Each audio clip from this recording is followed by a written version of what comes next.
Good afternoon. Oh, come on. Good afternoon, Duke Tip.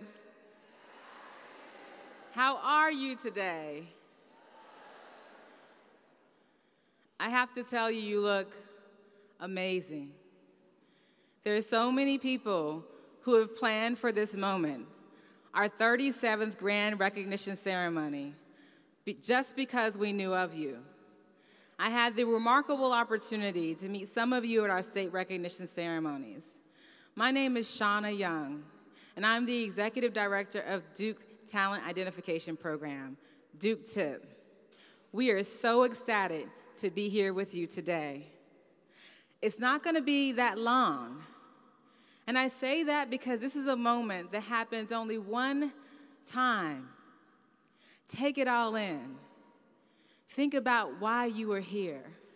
Some of you have driven for hours to get here.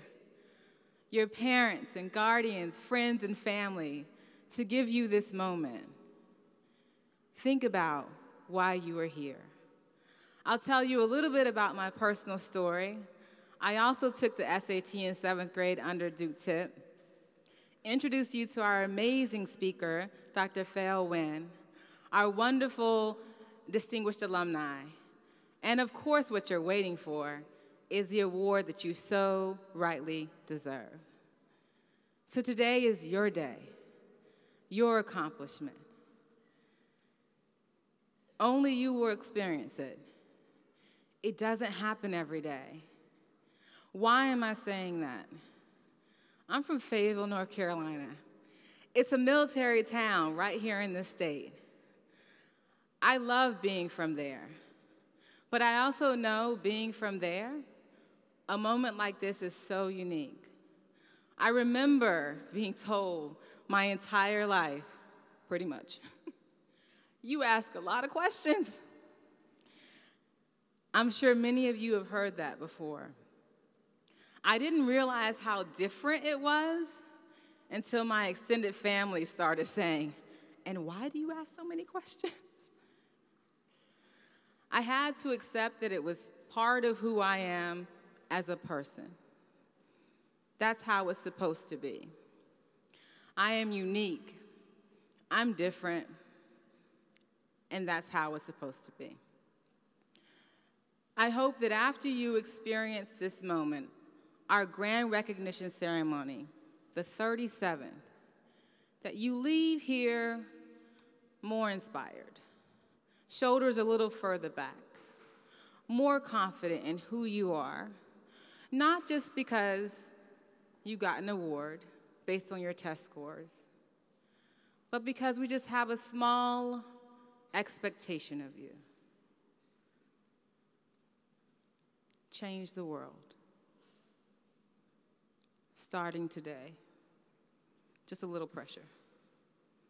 Not funny?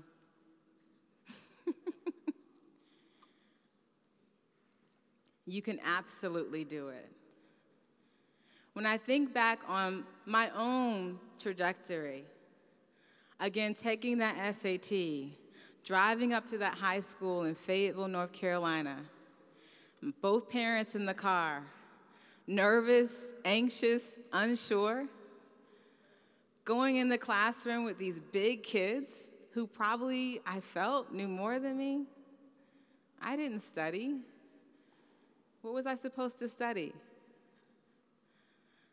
I left that experience knowing that I could do more, seeking Duke out and every opportunity possible, believing that my potential was beyond what I knew it could be. That is absolutely what we hope for each of you. And so you'll hear nuggets, hopefully, throughout this whole time, more than nuggets of inspiration from all of us today, because we believe in you for who you are now and who you will become. So you absolutely deserve this honor. I've spoken to so many of our distinguished alumni on the stage with me here today. They also have hopes and wishes for each of you, and mainly to do good. Use your gifts to make this world a better place. So think about that question. Why are you here? What should you get out of this moment? It's more than the medal you will receive. It's an experience that will be part of your life, your milestones, your journey. The people in this room can absolutely be part of that. Meet as many as you can. Have that casual conversation. Make those lifelong friends from just this moment. You will most likely see each other again in some other time. We are extremely proud of you. I want to tell you a little bit about our Duke Tip Talent Search program. It started in 1980. I was part of the talent search in 1987. Please don't do the math on how old I am. Some time ago, but as I was preparing for this moment, I said, that was exactly 30 years ago. So looking into your eyes, looking into all of your awesome potential, I know that we're in really good hands. So now we identify about 100,000 students a year from 4th through 7th and even in 8th grade. Students who are gifted and talented, academically gifted, who are doing amazing things from all across our country. We serve about 450,000 students from 4th through 7th grade through 12th grade. Since our inception in 1980, 2.9 students have been identified. Can you imagine? You have now joined a network, a family of 2.9 million people, amazing people, including the ones on this stage. That's pretty awesome, just like you. We are dedicated to being the world leader in identifying academically gifted and talented students like yourselves, and committed to providing each of you with innovative programs and resources that will help you reach your full potential. You are undoubtedly our country's best and brightest resource. We started with state recognition ceremonies across our country. Many of you participated in them. We will have 35 this year, 35 this year. And 35% of the 63,000, over 63,000 students who participated in our talent search are recognized in our state recognitions in 16 different states. What makes today special? Our grand recognition ceremony recognizes the top 4%, and that is who you are.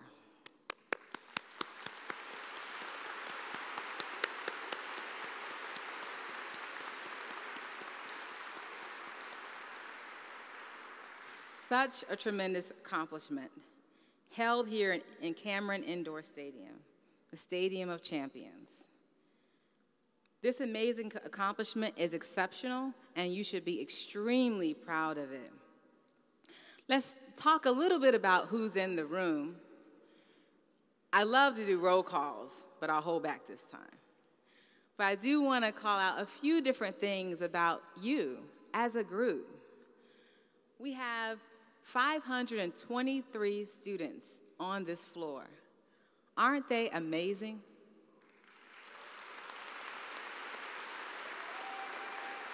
Phenomenal.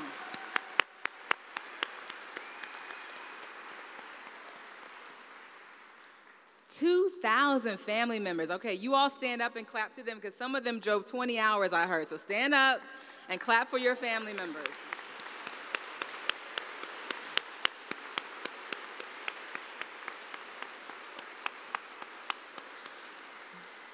Tremendous. They would not be here without you. We have one honoree who brought 10 guests, maybe some who brought more. So proud of their accomplishment. You are hailing from 28 different states, including as far away as Texas, Kansas, Nebraska. Okay, I hear you. Oklahoma, Missouri, Louisiana, Arkansas, Arizona, and Colorado. We even have 4 students from California. We have 9 sets of twins in our honorees.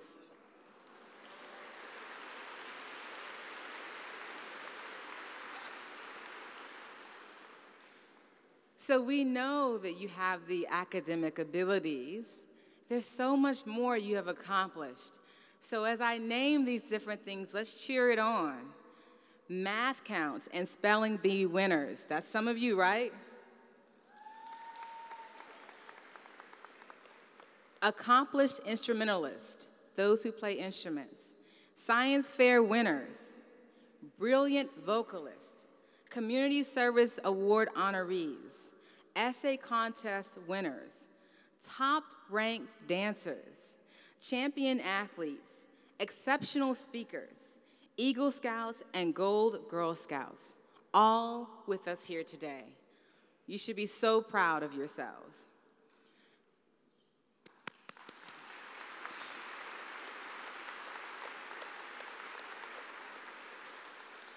So today is about celebrating you, having fun, and enjoying this amazing moment. Where are we? For our 37th annual Grand Recognition Ceremony, we're here in Cameron Indoor Stadium. It's fitting for this celebration because of everything that has been accomplished here. It is the home of our men's and women's basketball teams. Many people know Coach K and Coach P for everything they have done for Duke University. And you are now part of that history. What you have accomplished through your performance on the SAT and ACT in 7th grade is truly remarkable. You may know that thousands of high school students would love to have the scores that you achieved. Just know that.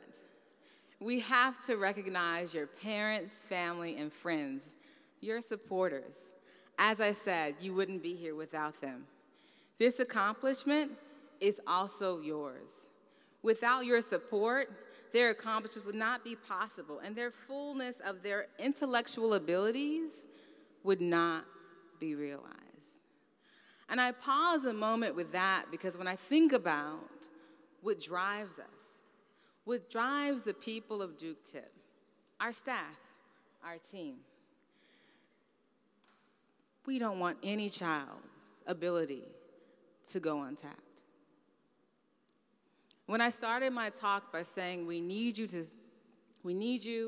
want you to change the world today, that is real. So the work that we do every day in and out is to ensure that you know how special you are and what difference you can make in the world. I am so pleased to introduce our keynote speaker, Dr. Phail Wynn. I met Dr. Wynn when I started in my role as the executive director here of Duke Tip this summer. He has done so much in our community here in Durham and regionally and nationwide. He is Duke University's Vice President of Durham and Regional Affairs. He received his undergraduate degree from the University of Oklahoma before serving 6 years as an officer in the U.S. Army, including a combat tour in Vietnam. He earned his master's degrees from North Carolina State University and MBA from Keenan Flagler School of Business at the University of North Carolina. Before coming to Duke University, Dr. Wynn was well known in the Durham community because he served his 25 years as the president of Durham Technical Community College, transforming Durham Tech into a leader in providing training and instruction in high technology areas during his tenure. As a result of his work at Durham Tech, he was honored with America's Outstanding Community College Presidents in a national study of transformative presidents of American community colleges. Dr. Wynn is also a member of the Board of Directors of the Triangle Community Foundation, the Board of Governors of the Research Triangle Institute, a member of various corporate boards, and founding trustee of the Keenan Institute for Engineering, Technology, and Science at NC State. Over the years, Dr. Wynn has won numerous local, state, and national awards for his leadership and service to education. We are so proud to have him here to speak with you today. Please join me in welcoming Dr. Wynn.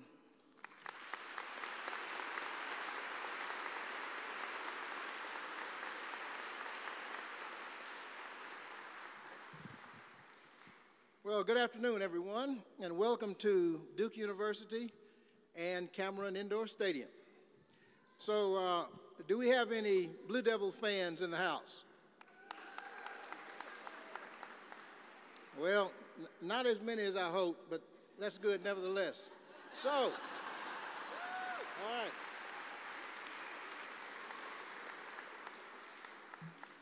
And let me also ask those from my beloved home state of Oklahoma to raise your hands.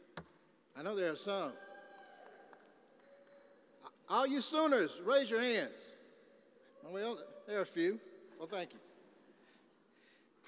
Well, on behalf of Duke University, I extend a warm welcome to the families, the friends, and the supporters of the students that are being honored and recognized this afternoon.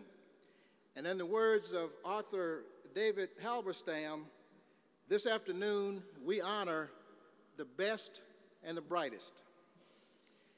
So to those seventh graders being recognized for scoring in the top 4% or the 96th percentile of the ACT and the SAT standardized tests, I applaud you. I commend you.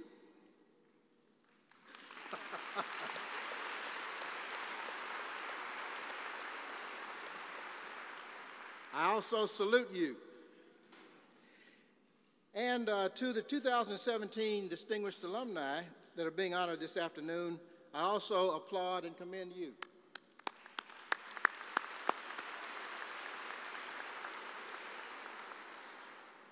So for each of you seated here on the floor of Cameron Indoor Stadium, this afternoon's recognition is indeed a very prestigious honor because you have set yourselves apart as being the best among your peers.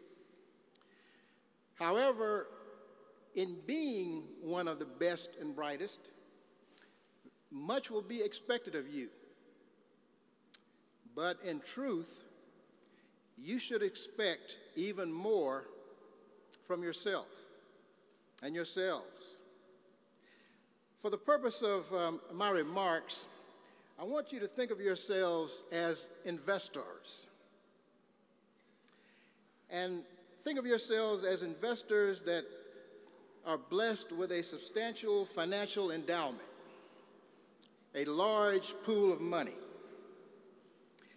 So, as an investor, you should feel compelled to grow and diversify those financial assets or to grow and diversify your financial portfolio.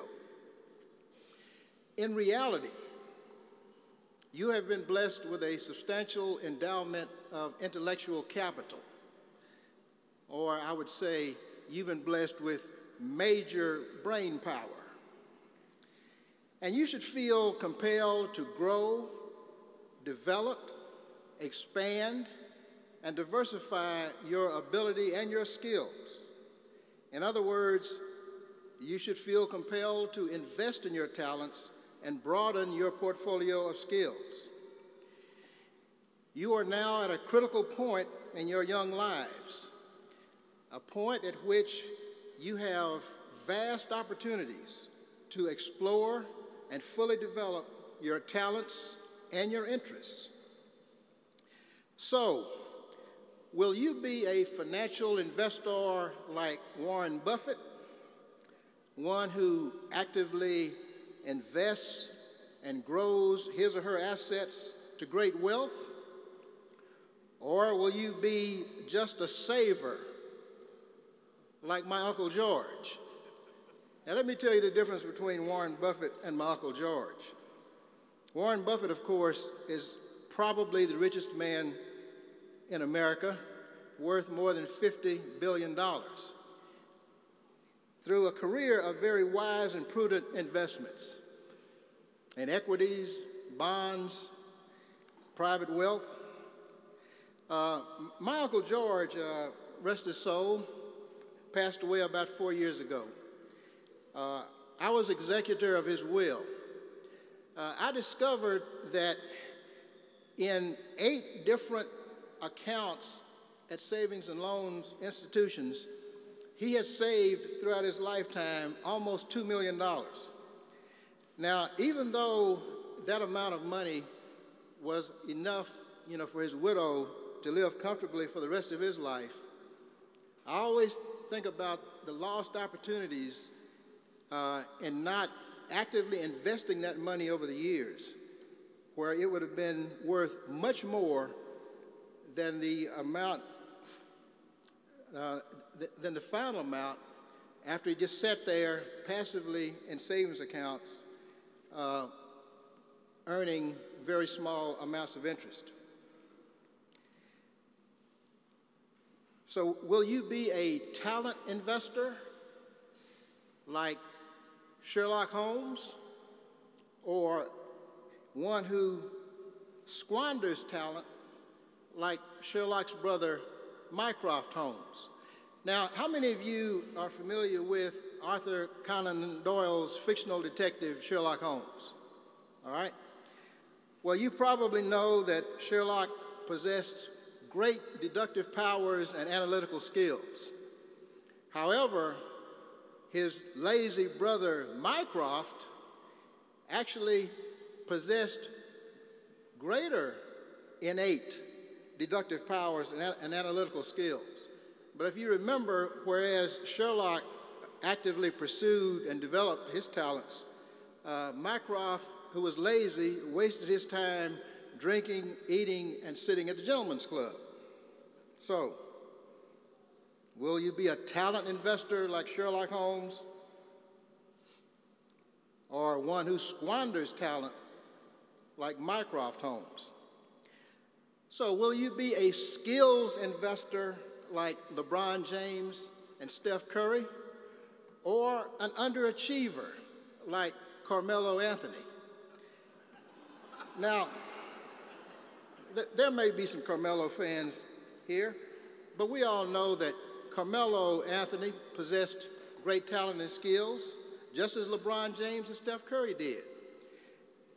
But Melo did not devote himself to fully developing his talent and skills.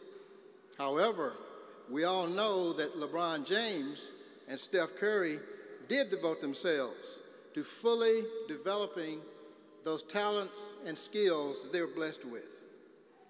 So, going back to our investor metaphor or analogy, if you just sit on your pile of money, and if you don't do any active investing, it will still probably have some steady incremental growth. Not a lot of growth, but it will still have some growth. But if it passively sits there, if you are a passive investor, then your fortune will never reach its full investment potential. Likewise, if you rest on your skills and talent, and if you do very little to develop your considerable skills and talent, you will no doubt reach some level of success, but you will not reach your full potential. So, explore the full dimensions of your intellect and your capabilities. I want you to think of yourselves as intellectual astronauts. Intellectual astronauts pushing the boundaries of your abilities into heretofore uncharted areas. And being an intellectual astronaut, you need to be self-directing and self-initiating. Don't wait to be told don't wait to be told, don't wait to be pushed. And you should seek the necessary resources or opportunities that you need in order to pursue the outer boundaries of your capabilities. To give you an example, I attended a very small high school in Oklahoma, and my school did not offer mathematics beyond geometry and trigonometry, no analytic geometry and calculus. And I knew I wanted to go and study engineering, so I ordered a programmed instructional text way back in the day and studied analytical geometry and calculus on my own. The only way that I was able to prepare myself to go into engineering in college. But those are resources I didn't have, but resources I needed to find and an opportunity I needed to have. Let me also say that you should always seek opportunities to expand your interests. Many of you have many interests now, but you should continue to look into new areas of knowledge, new potential areas of interest. I would say to you that you should read all you can about everything you can. Read all you can about everything you can. A couple of examples from me. When I was in high school, there were three interests I had outside of girls and athletics. One was laser technology. Now, many of you are familiar with lasers from the standpoint of some of the applications, like in optical disk drives or laser printers or barcode scanners. But the laser device was actually invented in 1960. And of course, laser stands for light amplification by stimulated emission of radiation. So when I was in high school, I actually built a functional, low-power ruby laser device, and it actually worked. I was a big devotee of Scientific American. I was able to get some diagrams from Scientific American. Through the help of my science teacher, I was able to get the necessary parts, and voila, I had a functional, low-power ruby rod laser. I also had an interest in flying, and so I was a member of the Civil Air Patrol and learned to fly when I was in high school. And the other interest I had, which interestingly ties to Duke University, was I read a book in high school entitled The Search for Bridie Murphy. And this was a book that supposedly was providing documentary evidence of reincarnation. And as a result of reading that book, I developed an interest in parapsychology. And as a result of developing an interest in parapsychology, I wrote to Dr. J.B. Ryan here at Duke University in 1966 to acquire a parapsychology kit so I could test clairvoyance, telepathy, and even fool around a little bit with psychokinesis. I still have an interest in the paranormal activity, but again, just something else that I developed an interest in that has continued to this day. Ms. Young already said that you should look for opportunities to do good deeds. You should look for opportunities to make society better. So how many Boy Scouts and Girl Scouts do we have here in the audience? Thank you. And you already know the importance of doing good deeds and helping to make society better. The Duke motto is knowledge in the service of society. And we encourage all Duke students to apply the knowledge they gain to the betterment of society. I would also say to you that it is important, beginning now, to fully develop your networking and collaboration skills and find opportunities to be a member of a cohesive team. Because later in life, as you begin to do great things, you will need to find and work with talented people like yourselves, but with complementary skill sets. And think big. It's okay to let your mind wander. The greatest scientific mind of the 20th century, Albert Einstein, used thought experiments to transform scientific thought and comprehension and to win a Nobel Prize. And you think of this, both his special theory of relativity and his general theory of relativity both came about through his own thought experiments. Not lab-based experiments, thought experiments. So how many of you seated there have ever been called a nerd or a geek? Okay? Well, you think about this.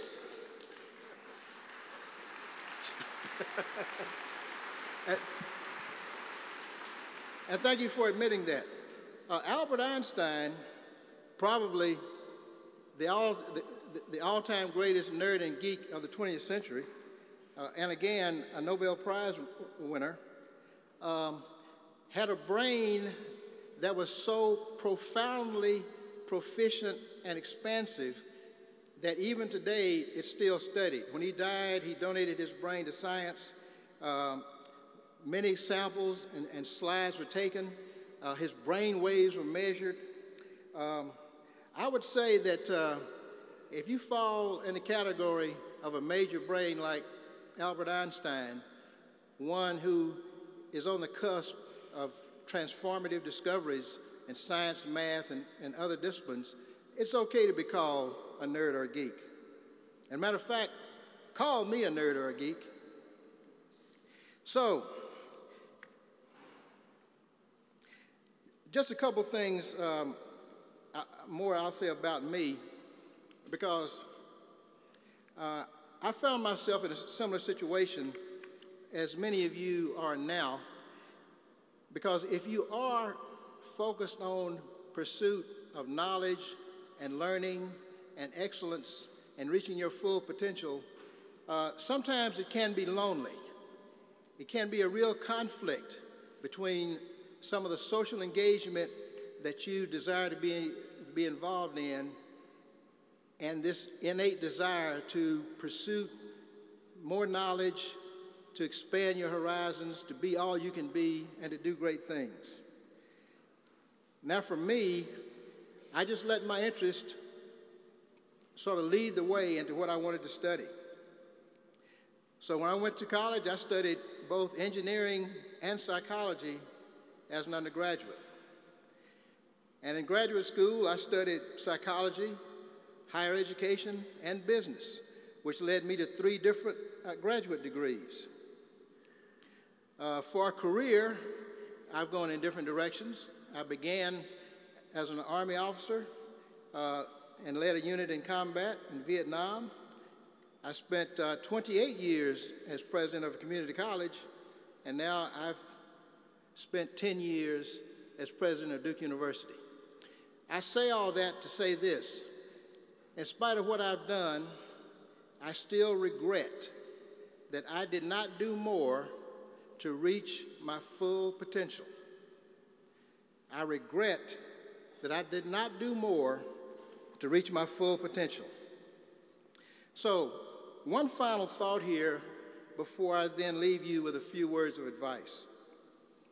Today, the United States is part of a global market, in a global economy. And we are subject to intense global competition from every direction. So in this new global economy, all of our competitors have access to all of the breakthroughs in technology. Technology is very mobile now, and technology is available to every nation and to every competitor. So the successful nations of the future will have one main competitive advantage, and that is their intellectual capital, or the ability of their creative class to be entrepreneurial and innovative. In other words, the ability of their creative class to use knowledge to create and innovate.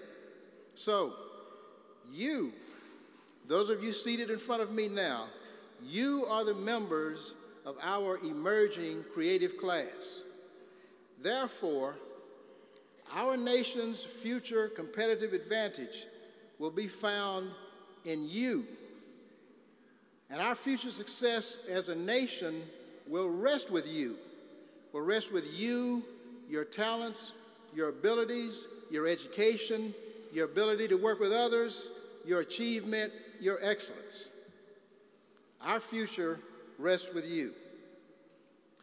So in conclusion, allow me to provide you with just a few words of advice. First of all, enjoy the beauty and the power of your youth. Because as Ms. Young said earlier, you look marvelous. Remember the compliments you receive, but as quickly as you can, forget the insults. Don't waste your time on jealousy. And here's one that's very important. Get to know your parents better. Be nice to your siblings. In the future, when times are tough, they will always be there as your circle of support. So again, I applaud you and I salute you. And when you leave Cameron Indoor Stadium this afternoon, I hope you will be as proud of yourselves and of your accomplishments as your parents, family members, and friends and teachers are proud of you. Godspeed to each of you, and may the force be with you always. Thank you.